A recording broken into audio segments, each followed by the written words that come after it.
पाकिस्तान के पाप का घड़ा भर गया है।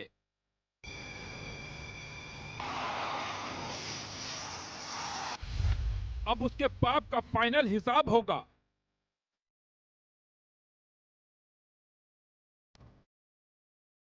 पाकिस्तान में प्रलय का काउंटडाउन शुरू हो चुका है।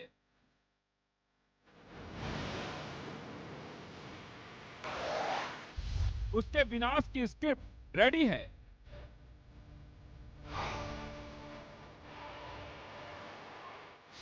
पहलगाम हमला पाकिस्तान की सबसे बड़ी गलती साबित होने जा रही है।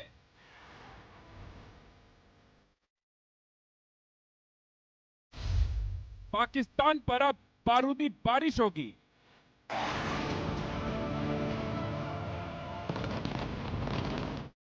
इस बारूदी बारिश में पाकिस्तान के पाले आतंकी हिंदुस्तान के दुश्मन फना हो जाएंगे।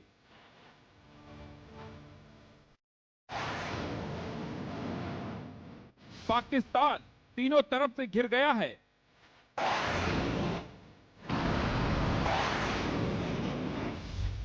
हिंदुस्तान ने पाकिस्तान को धरती, आकाश, समंदर तीनों तरफ से घेर लिया है।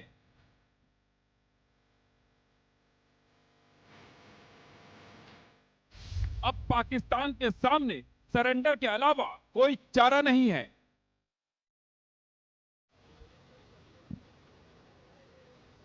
आपने देश के प्रधानमंत्री नरेंद्र मोदी को सुना होगा। आपने देश के प्रधानमंत्री नरेंद्र मोदी की मन की बात को सुना होगा और मन की बात में उन्होंने इस देश के मर्म को बता दिया। वो कहते हैं कि पूरा भारत गुस्से में है और भारत का जो गुस्सा है उसका बहुत जल्द कोई ना कोई समीकरण या कोई ना कोई रंग आपको दिखाई देगा। और इन्हीं शब्दों के साथ मैं शुरुआत करूंगा। मेरे साथ पैनल यहां पर मौजूद है। हम चर्चा करेंगे कि पाकिस्तान में जिस तरह की तमाम सारी चीजें हो रही हैं। सूद साहब मेरे साथ मौजूद हैं। आप क्या मानते हैं भारत को लेकर जिस तरीके से तस्वीर निकल कर आ रही है? पाकिस्तान अलग अलग प्रोपेगेंडा कर रहा है और भारत की स्थिति को कैसे देखते हैं? देखिए, भारत की स्थिति बहुत मजबूत है जी। पाकिस्तान प्रोपेगेंडा कर रहा है, करता रहेगा। उसका मेन काम ये है जी। 65 के वार में भी अयूब खान ने कहा था कि हम अमृतसर में ब्रेकफास्ट करेंगे, लाल किले पे हम डिनर करेंगे जी। लेकिन वो तो लाहौर भी खो बैठे जी। और लेकिन आज जिस तरीके से प्रोपेगेंडा कर रहा है पाकिस्तान, कोई फर्क नहीं पड़ता क्योंकि पाकिस्तान घबराया। सबसे पहला वार इंडिया ने किया। पाकिस्तान ने हमारे 26 लोगों को मारा, सिविलियंस को मारा, उनकी पूछ के मारा कि हिंदू हो के मुसलमान हो। तो इंडिया ने सिंधु नदी को, IWT को रद्द कर दिया और ये बहुत बड़ा कदम है, बड़ा इंपॉर्टेंट कदम है। और इसका पहला वार भी हो गया पाकिस्तान के ऊपर। जब पाकिस्तान के POK के अंदर नदी का पानी छोड़ दिया गया, फ्लड्स आ गए, वहाँ पे हाहाकार मच गया। और सिर्फ ये नहीं है, जब 2016 में पाकिस्तान ने यूरी अटैक किया था तो PM मोदी ने कहा था blood and water can not flow together. और उसके बाद यहाँ पे 10 डैम बनाने का काम शुरू कर दिया गया $15 बिलियन पे।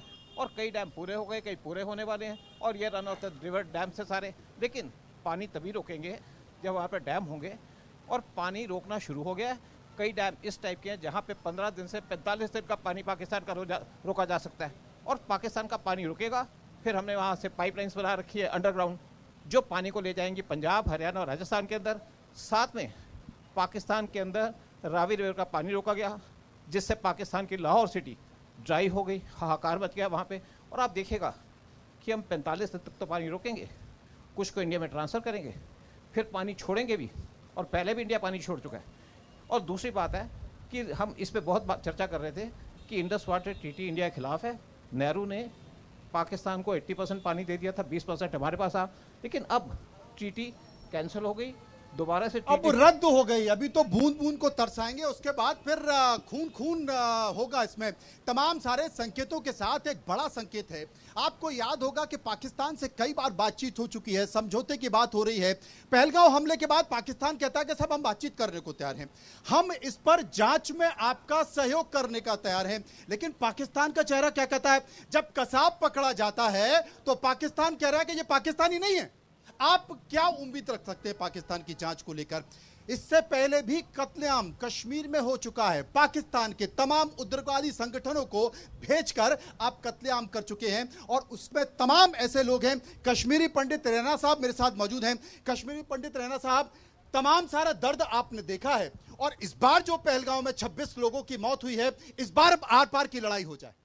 देखिए, जिस वक्त हम कश्मीर से हमारा पलायन हुआ, जेनोसाइड हुआ, उस वक्त एक नैरेटिव बिल्ड हो गया कश्मीर में कि आपको जगमोहन ने निकाला है और ये मरकज़ की चाल है।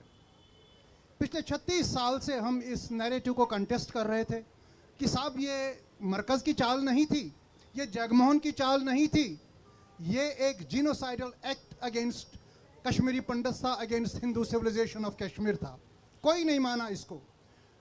इन 35-36 सालों में हमने दुहाई दी। और मुझे याद है एक बार हमने मिस्टर जैन हुआ करते थे एडिटर टाइम्स ऑफ इंडिया के, उनको बुलाया एक सेमिनार में। वो बहुत इंटेलेक्चुअल थे, बहुत विजनरी थे, बहुत विद्वान थे। और जैन साहब ने बोला कि मैं जो बात यहाँ पर आपसे कहूँगा आपको अच्छी नहीं लगेगी, लेकिन जो आपके साथ हुआ है वो अच्छा हुआ है, इसलिए क्योंकि आज जो कश्मीर में हुआ वो भारत के दूसरे प्रांत में होने वाला है, और इस चीज़ की चर्चा आपको भारत के साथ करनी होगी और भारतवासियों के साथ करनी होगी। और जब मुर्शिदाबाद में हिंदुओं के साथ नरसंहार हुआ, मुझे जैन साहब की बात याद आ गई। और ये जो पहलगाम में 26 लोगों का कत्ल हुआ, जैसे कि हमारे प्रधानमंत्री जी ने बताया कि it is an attack on the soul of India, वाकई ये भारत की आत्मा पे प्रहार है। और यही बात हम 35 साल से